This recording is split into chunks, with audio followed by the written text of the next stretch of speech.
Senhor esteja convosco. Ele está no meio de nós. Proclamação do Evangelho de Jesus Cristo, segundo Marcos. Glória a vós, Senhor. Naquele tempo, os apóstolos reuniram-se com Jesus e contaram tudo o que haviam feito e ensinado. Ele lhes disse: vinde sozinhos para um lugar deserto e descansai um pouco. Havia de fato tanta gente chegando e saindo que não tinham tempo nem para comer. Então foram sozinhos de barco para um lugar deserto e afastado. Muitos os viram partir e reconheceram que eram eles. Saindo de todas as cidades, correram a pé e chegaram lá antes deles.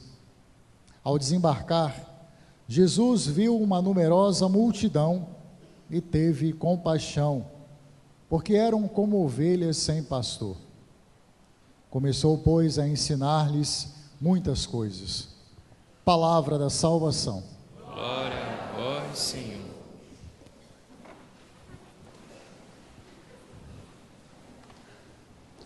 Irmãos e irmãs, se Jesus nos envia para a missão, isso a gente viu no domingo passado, Ele também nos convida a descansar após a missão. Não sabemos o tempo dessa missão, o tempo que durou. O Evangelho não nos dá essa informação, mas nos mostra que Jesus é a fonte da missão e também é a chegada. É o ponto de partida e o ponto de chegada. Se Ele nos envia, Ele também agora nos chama a depositar nos seus pés os frutos desta missão. E foi isso que os discípulos fizeram. Contaram tudo o que havia acontecido. E Jesus então teve um cuidado especial, teve um zelo pelos seus operários, pelos seus discípulos, pelos seus amigos, e os convidou para descansar. Os convidou para ir para um lugar onde pudessem ter um pouquinho de tranquilidade e, ao mesmo tempo, intimidade com Ele. Era preciso conversar, era preciso partilhar os frutos da missão. Portanto, um lugar aconchegante, um lugar separado, um lugar onde eles pudessem ter esse contato com o Senhor. E ao chegar nesse lugar, Jesus se depara com uma multidão que o procurava, talvez em busca dos milagres, dos sinais que ele fazia. E esse texto, ele é uma antecipação, uma preparação para o que vai vir depois, a multiplicação dos pães. Jesus, olhando para essa multidão desorientada, desnorteada, sem rumo, também sente um cuidado especial por ela. Esse cuidado, tanto para com os discípulos, como para a multidão, faz com que Jesus tenha recebido um título uma imagem muito apropriada para a população daquela região, na sua maioria camponeses, o bom pastor. Exatamente olhando para a conduta de Jesus, que cuida tanto dos discípulos como das ovelhas ou da multidão, o povo olha e começa a enxergar em Jesus aquilo que o profeta Jeremias chamava a atenção lá atrás, daquele pastor que viria reunir as ovelhas dispersas, e daquilo também que o Salmo nos convidava a refletir: o Senhor é meu pastor, nada me faltará. As primeiras comunidades cristãs, portanto, relendo o Antigo Testamento e olhando para Jesus, conseguem identificar aí a figura desse bom pastor, que quebra com o muro da inimizade, como nos lembrava a carta aos Efésios, e nos coloca todos unidos, todos juntos, no mesmo caminho, numa mesma perspectiva, em busca desse lugar seguro, das verdes pastagens, que aparentemente pode ser um lugar, pode ser um sonho, pode ser uma meta, pode ser um objetivo a ser realizado, mas concretamente é a mudança que acontece a partir do momento em que tomamos contato com Ele. Portanto, Jesus assume a figura do bom pastor, e esse é um dos primeiros títulos que ele recebe depois da sua ressurreição. Uma das primeiras imagens que se encontra nas catacumbas, onde os cristãos se reuniam para rezar, muitas vezes, é exatamente a figura de um pastor com a ovelha nos ombros. Essa imagem é muito forte para o povo israelita, porque era justamente uma imagem que eles tinham do seu cotidiano. O pastor é aquele que cuida, aquele que zela, aquele que reúne as ovelhas e é capaz até de dar a sua própria vida por elas. Essa imagem então é transferida para a ação de Jesus, para a sua forma de agir, que era sempre pautada pela compaixão. Esse era o sentimento que movia a ação apostólica e missionária do Senhor. Portanto, do pastor, a igreja recebe o legado de ser um lugar do cuidado, um lugar do zelo, um lugar da orientação. Não é à toa que o texto termina dizendo que Jesus ensinava muitas coisas àquela multidão.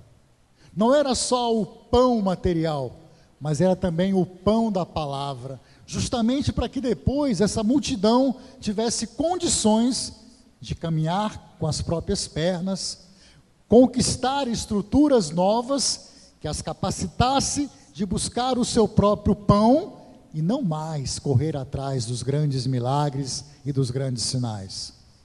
É pela catequese que Jesus então ia transformando o interior daquelas pessoas e fazendo a multidão se tornar discípula e missionária. E a dinâmica sempre deve ser essa: vamos para a missão e depois voltamos para dizer ao Senhor o que fizemos lá. E nessa partilha, poder descansar, poder receber o ensinamento da sua palavra, poder receber a força eucarística, para novamente sermos enviados em missão e lá concretizar o reino de Deus, sendo também pastores e pastoras, porque esse é o nosso legado, essa é a nossa missão. Daí vem a palavra pastoral, que é a forma, a maneira que a igreja hoje cuida das ovelhas, que somos todos nós. O nosso único pastor é Jesus, porém somos também delegados desse pastoreio. A Ele nos confia o seu pastoreio. A nós, consagrados, ao pai de família, à mãe, ao líder político, ao governante, àquele que tem sobre a sua orientação um grupo de pessoas. Qualquer um que exerça uma liderança é chamado a liderar, a organizar, a coordenar sobre a luz e o critério da ação pastoral de Jesus. Portanto, o pastoreio é de todos nós. As pastorais que temos na igreja surgem exatamente para responder a uma demanda concreta da sociedade e da realidade. A pastoral da criança, a pastoral do menor, a pastoral carcerária, a pastoral da juventude, pastoral da sobriedade, pastoral do dízimo, pastoral familiar e tantas outras, só existem porque é preciso cuidar, é preciso zelar, é preciso orientar, é preciso ensinar, é preciso conduzir. Tudo isso a gente observa então em Jesus. E tudo isso era movido pela compaixão. Não por pena, não por vaidade, não por status, não por fama. Jesus era movido na sua ação porque amava, e amava profundamente, e amava sem limites, e amava sem reservas. Isso é a compaixão. Quando somos capazes de descer dos nossos pedestais, de sair da nossa zona de conforto e nos igualarmos ao mesmo sentimento daquele que sofre, daquele que é abandonado, daquele que é excluído. Isso é a verdadeira compaixão. E é assim que o Senhor nos ensina que devemos agir, todos nós. Somos também parte desse pastoreio e somos convidados a ser também sinal do bom pastor. Que cada um e cada uma, cada um batizado e batizada, se sinta comprometido com esse projeto de também pastorear. E você que não é engajado ainda em alguma pastoral, fica aqui o convite para isso. Que a gente descubra dentro de nós onde, de que forma posso também ser um bom pastor, ser uma boa pastora, ser alguém que possa cuidar, zelar e conduzir pelo bem-estar do povo, para que todos tenham vida e vida plena. E aí possamos ver aqui, já e agora, acontecer o que diz o Salmo. Pelos prados e campinas verdejantes, ele me leva a descansar. Para as águas repousantes me encaminha e restaura as minhas forças. Assim seja, amém. Um instantinho de silêncio.